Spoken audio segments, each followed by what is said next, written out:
Buddhism and modern science. How Buddhist philosophy aligns with neuroscience and psychology. The ancient science of the mind. It begins with a man sitting under a tree, unmoving, silent, his mind still. Around him, the world is restless, villagers carrying baskets, children running, merchants bargaining, birds calling out to the morning sun. But within him, there is only stillness. Hours pass, days pass, a week. Then, in the quietest moment of the night, something shifts, a realization, not of something new, but of something that had always been there, hidden beneath the noise of thought and craving. He opens his eyes, and in that instant, the mind that had been burdened by suffering for countless lifetimes is now free. This man, Siddhartha Gautama, would later be known as the Buddha, the awakened one. But what did he awaken to? This is where modern science and Buddhist philosophy begin to intersect in a way that few could have imagined. The Buddha's insights into the mind, suffering, and consciousness were not based on religious faith or divine intervention, but on direct observation and experimentation, the very foundation of modern scientific inquiry. He studied the mind with the precision of a neuroscientist, tested his theories like a psychologist, and arrived at conclusions that are only now being confirmed by brain imaging, behavioral studies, and cognitive neuroscience. What if the Buddha was not just a spiritual teacher, but also one of the earliest scientists of the mind? What if his insights into impermanence, anicca, the illusion of self, anatta, and suffering, dukkha, are not just religious teachings, but fundamental truths about how the brain and consciousness operate? In this exploration, we will dive into how modern neuroscience and psychology validate Buddhist philosophy, covering topics such as 1. The nature of the mind, how Buddhism's view of consciousness aligns with modern cognitive science. 2. Neuroplasticity and meditation, how meditation physically changes the brain, improving emotional well-being. 3. The science of suffering and happiness, how Buddhist teachings on craving and suffering align with psychological research. 4. The illusion of the self, how neuroscience supports the Buddhist idea that the self is an illusion. 5. Compassion and altruism, how Buddhist ethics and loving-kindness meditation enhance mental health. 6. Mindfulness and the present moment, how Buddhist mindfulness has transformed therapy and stress management. 7. Buddhism and quantum physics, how the nature of reality in Buddhism parallels modern physics. This is not just a philosophical discussion. It is an attempt to understand what it means to be human in the deepest possible way. If modern science and an ancient spiritual tradition are arriving at the same truths, then perhaps there is something here that we cannot afford to ignore. 1. The nature of the mind, the meeting point of Buddhism and cognitive science. For centuries, the Western world believed that the mind and body were separate. Descartes, the French philosopher, famously stated, "I think, therefore I am." This created the illusion of a permanent self, a controller sitting inside the brain, making decisions, observing the world.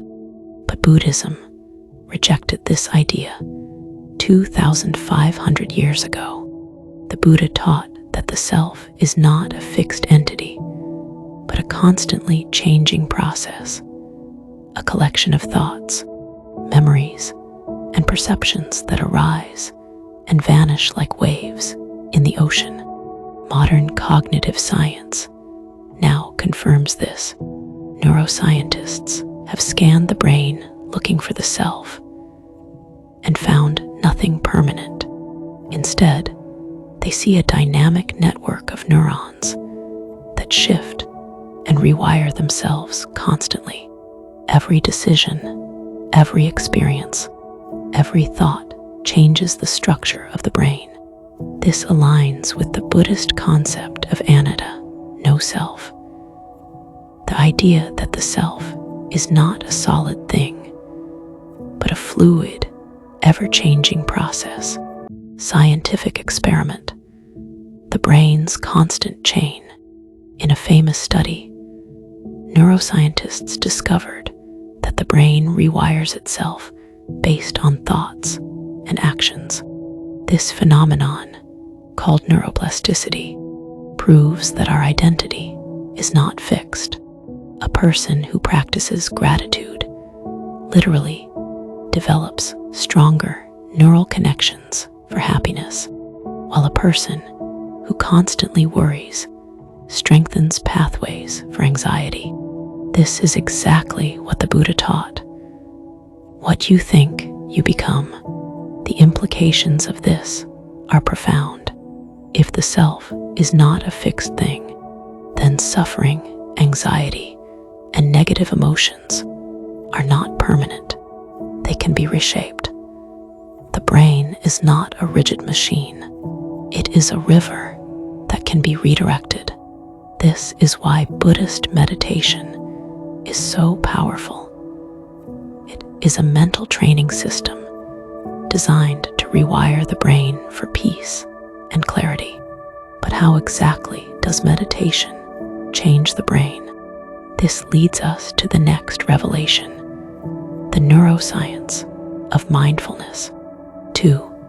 Neuroplasticity and meditation. Rewiring the brain like a sculptor. There is an old Buddhist saying, "The mind is like a malleable substance, shaped by our thoughts and actions. With every intention, we carve new pathways. With every repetition, we strengthen them. For centuries, this was just a metaphor, but today, neuroscience has given it a name, neuroplasticity.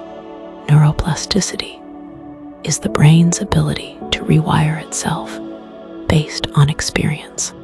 Unlike the old belief that the brain is fixed after childhood, modern science has proven that every thought we think, every habit we form, every emotion we dwell on physically reshapes the brain's structure.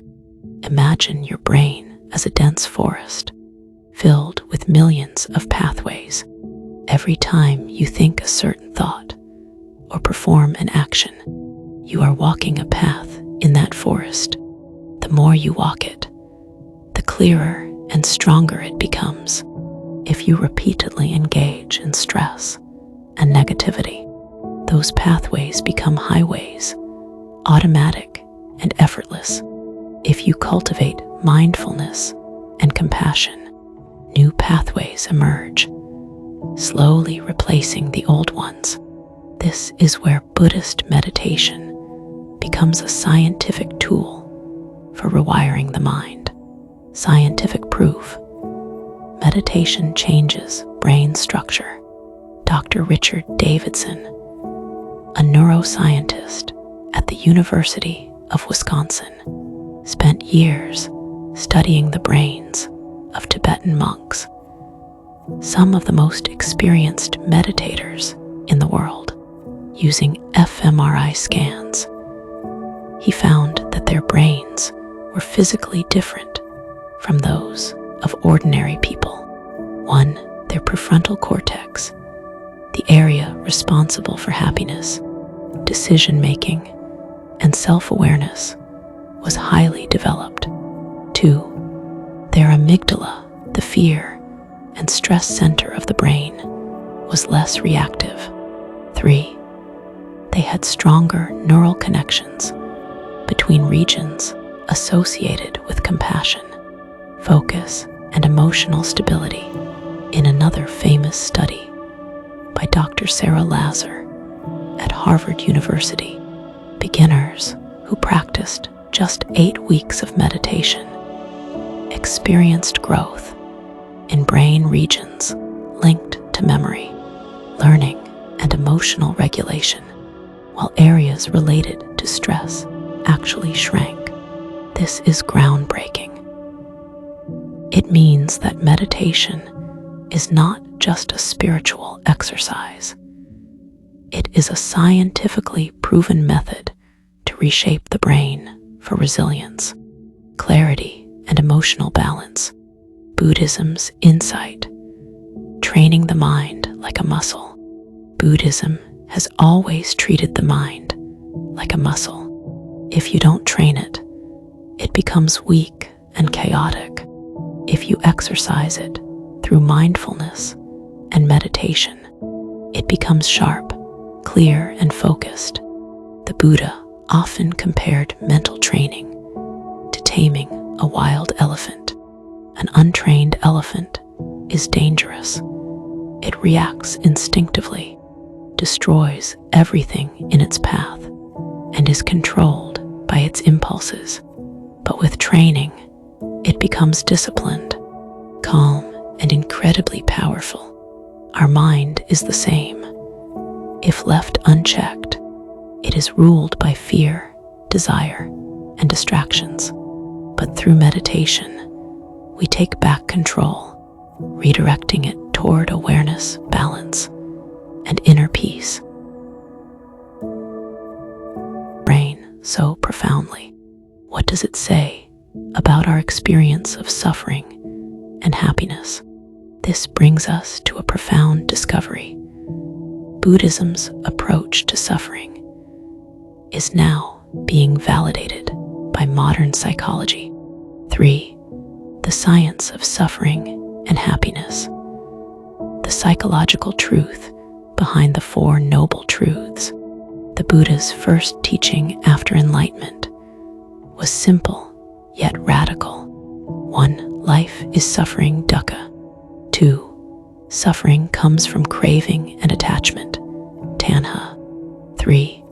Letting go of attachment reduces suffering.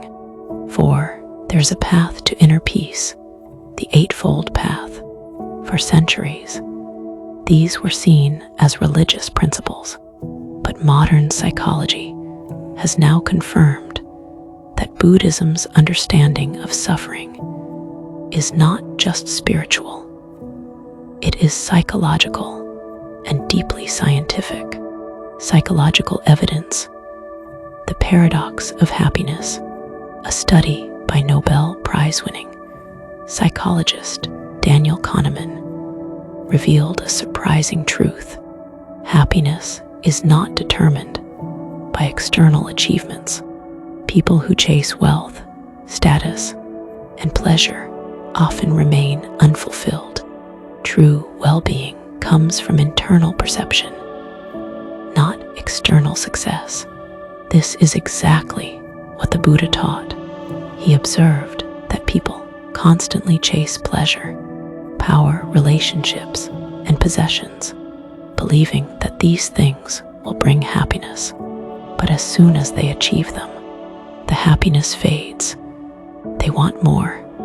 The cycle never ends. This psychological trap is now known as hedonic adaptation, a scientifically proven phenomenon where people return to a baseline level of happiness, regardless of external success. The Buddha's insight: the only way to break free is to stop clinging. Instead of attaching happiness to external things, train the mind to find peace within. The modern science of letting go. Neuroscientists have found that the more we cling to desires, the more our brain strengthens craving-related neural pathways. This explains why addictions, obsessions, and attachments become harder to break over time. But studies also show that mindfulness and meditation weaken these craving circuits, making it easier to let go. In other words, the brain is biologically wired to find happiness when we detach from unhealthy cravings. Just as Buddhism teaches, this leads to an even deeper question. If suffering is caused by attachment, then who is it that suffers? If we look closely, is there really a self that experiences suffering, or is the self just an illusion? Modern neuroscience has an answer that brings us right back to Buddhism. For the illusion of self, neuroscience and Buddhism agree that the ego is not real. The biggest illusion in human experience is the belief that we are a fixed, unchanging self, a permanent I that exists independently. The Buddha rejected this idea 2,500 years ago, calling it anatta, no self. He taught that the self is not a real thing, but a collection of thoughts, memories, and perceptions that constantly change. Modern neuroscience now supports this scientific experiment, searching for the self in the brain. Neuroscientists have scanned the brain, looking for a central place where the self exists, a command center, a permanent identity. They found nothing. Instead, what they discovered was that different thoughts arise from different parts of the brain. Memories are stored in various places, constantly being rewritten. The sense of I is just an illusion created by the mind. This is exactly what the Buddha taught. There is no single entity inside us that is unchanging. The self is just a stream of consciousness, always shifting. Real life example. The case of dissociative identity disorder. Psychologists studying patients with dissociative identity disorder, multiple personalities, found that a person could have completely different personalities, memories, and even brain patterns at different times. This proves that identity is not a solid thing. It is fluid and malleable, just as Buddhism describes. The psychological benefit of understanding no self. Once we understand that the self is not fixed, suffering loses its grip. If there is no solid I to cling to, then fear, ego, and attachments begin to fade naturally. This is why people who practice Buddhist meditation often experience freedom from fear and anxiety, because they no longer take the illusion of the self seriously. 5. Compassion and altruism. How Buddhist ethics reshape the brain. In a small monastery in the Himalayas, an old monk sits with his eyes closed. His breath is steady. His face is peaceful. Inside his mind, he is not thinking of himself, but of others, wishing them happiness, peace, and freedom from suffering. He does this every morning, not as a ritual, but as a deep, intentional practice. This practice is called metta bhavana, or loving kindness meditation. And today, scientists have discovered that it doesn't just change how we feel, It physically transforms the brain, making people happier, more compassionate, and emotionally resilient. Scientific proof.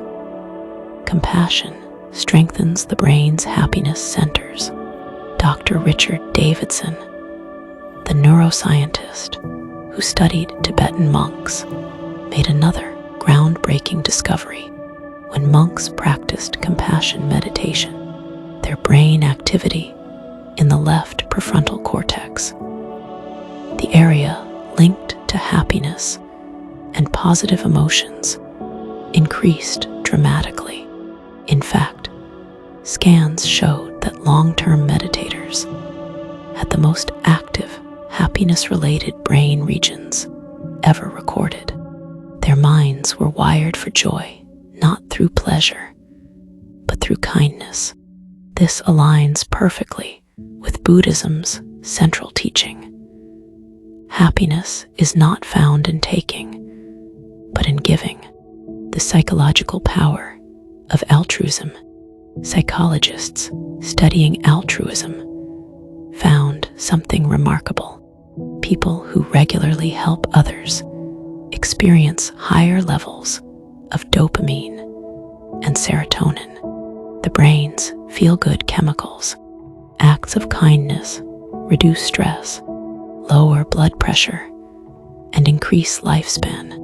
Those who practice compassion develop stronger emotional resilience, making them less likely to suffer from anxiety or depression. This is why Buddhist monks, despite having no material wealth, are often described as the happiest people in the world. They have rewired their brains to find joy, not in selfish desires, but in wishing well for others. This brings us to a deeper realization. If our mind can be trained for compassion, then what else can it be trained for? This is where Buddhist mindfulness has transformed modern therapy. 6. Mindfulness and the present moment. How Buddhism revolutionized mental health. Imagine standing at the edge of a vast, rushing river. The water is chaotic, full of swirling currents, constantly moving. Now imagine you step into that river. Suddenly, you are pulled in every direction, struggling to stay afloat. This river is the human mind, a constant flow of thoughts, worries, regrets, and desires. Most people spend their lives drowning in it, caught in the endless movement of past and future. But what if, instead of fighting the river, you simply stepped back and watched it flow? This is mindfulness, the ability to observe thoughts without getting caught in them. And it is one of Buddhism's most powerful gifts to modern psychology. Scientific evidence. How mindfulness changes the brain. Mindfulness meditation has been extensively studied by neuroscientists, and the results are astonishing. It reduces activity in the default mode network, DMN, the part of the brain responsible for overthinking and anxiety. It increases gray matter density in the hippocampus, improving memory, learning, and emotional control. It strengthens the prefrontal cortex, helping people remain calm under stress. This is why mindfulness-based therapy is now used to treat depression, PTSD, addiction, and even chronic pain. In essence, science has proven what the Buddha taught centuries ago. Suffering is not caused by life itself, but by how we relate to our thoughts. When we learn to observe thoughts rather than be controlled by them, we gain freedom. And when we gain freedom, we experience peace, not as something external, but as an internal state. But if reality is shaped by our mind, then what is reality itself? This question takes us into one of the most fascinating areas of modern science, quantum physics. 7. Buddhism and quantum physics. The nature of reality itself. For centuries, Buddhism has taught that reality is not what it seems. The world appears solid and permanent, but in truth, everything is in a state of constant flux. Nothing has an independent, fixed existence, not even the self.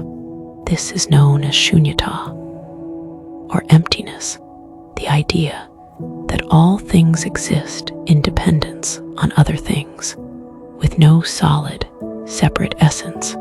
Scientific evidence. Quantum physics confirms Buddhist philosophy. Modern physics has now arrived at the same conclusion. Particles do not exist in a fixed state. They change based on observation, as seen in the famous double-slit experiment. Quantum entanglement shows that everything in the universe is interconnected, just as Buddhism teaches about interdependence. At the smallest level, matter is not solid. It is a field of probabilities, constantly shifting. The implications are profound. Science and Buddhism are pointing to the same truth. The world is not made of fixed things, but of relationships and processes. The Buddha, sitting under the Bodhi tree 2,500 years ago, did not have a microscope or an equation, yet he saw the truth of impermanence, interconnection, and the illusion of self, truths that science is only now beginning to understand. The union of ancient wisdom and modern science. A neuroscientist in a laboratory scanning brain activity. A psychologist treating a patient with mindfulness therapy. A Buddhist monk in a mountain monastery meditating on compassion. 3 different people, 3 different worlds, and yet they are all working toward the same goal: the understanding of the mind, the nature of suffering, and the path to well-being. Modern science, with its advanced tools and experiments, is confirming what the Buddha discovered through direct experience. The brain is not fixed. It can be rewired. Neuroplasticity equals sign mental training. Happiness is not in external things, but in the mind. Psychology equals sign the 4 noble truths. The self is an illusion. Neuroscience equals sign anatta. Reality is interconnected and fluid. Quantum physics equals sign shunyata. This is not just a coincidence. It is a sign that truth is universal. Whether discovered through meditation or science, through introspection or experiment, the final question: what can we learn from this? If Buddhism and science agree, then the next step is application. If the mind can be trained, how will you train yours? If suffering comes from attachment, what will you let go of? If happiness is found in compassion, how will you cultivate it? The answers are not in books, not in theories, not even in this article. They are in your own experience. The Buddha never asked for blind belief. He simply asked, see for yourself. Science is now giving us the tools to do exactly that.